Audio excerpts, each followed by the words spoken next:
Assalamualaikum warahmatullahi wabarakatuh. Saya Nurfahira Salsabila, mahasiswi Stikes Dr. Subandi Jember, Prodi S1 Ilmu Keperawatan. Kali ini saya akan sedikit menjelaskan mengenai mitigasi bencana banjir. Bagaimana penjelasannya?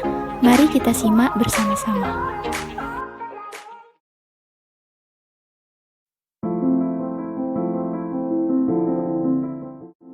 Apa yang ada di benak kalian ketika mendengar kata banjir? Apa itu banjir? Banjir adalah peristiwa bencana alam yang terjadi ketika aliran air yang berlebihan merendam daratan. Lalu apa saja yang dapat menyebabkan terjadinya banjir? Yang pertama, disebabkan oleh faktor alami, yaitu curah hujan yang tinggi. Yang kedua, banjir juga dapat terjadi karena ulah manusia. Sebagai contoh, penggundulan hutan yang meningkatkan erosi dan mendangkalkan sungai, perilaku tidak bertanggung jawab seperti membuang sampah di sungai, dan mendirikan hunian di bantaran sungai. Lalu bagaimana dampak yang diakibatkan oleh banjir itu sendiri? Merusak gedung, jalan raya, maupun tempat tinggal. Menimbulkan erosi, bahkan tanah longsor, dan dapat mencemarkan lingkungan. Aktivitas warga menjadi terhambat dan menimbulkan jatuhnya korban jiwa. Selain itu, kotoran dan binatang yang terbawa air banjir dapat menimbulkan berbagai penyakit seperti diare, infeksi saluran pernafasan, atau bahkan penyakit kulit.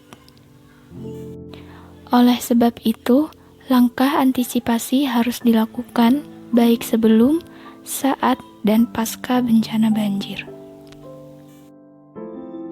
Lalu apa yang harus kita lakukan pada saat pra-bencana atau sebelum terjadinya banjir?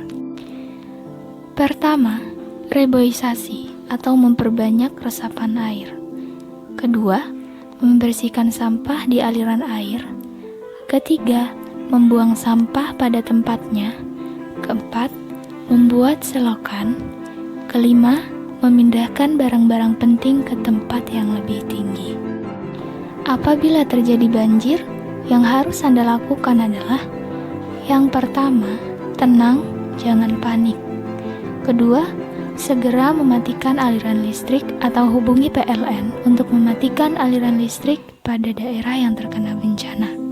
Ketiga, amankan barang berharga ke tempat yang lebih tinggi. Keempat, segera mengungsi ke daerah yang lebih aman. Kelima, hubungi instansi terkait penanggulangan bencana. Tidak hanya saat itu, setelah bencana pun ada hal yang harus kalian lakukan. Yang pertama, segera membersihkan rumah menggunakan antiseptik untuk membunuh kuman penyakit. Kedua, cari sumber air bersih untuk menghindari penyakit diare. Nah, itulah beberapa tips apa saja yang dilakukan sebelum, saat, dan sesudah terjadinya banjir. Mari ikut berperan dalam penanggulangan bencana dan siap siaga terhadap bencana alam.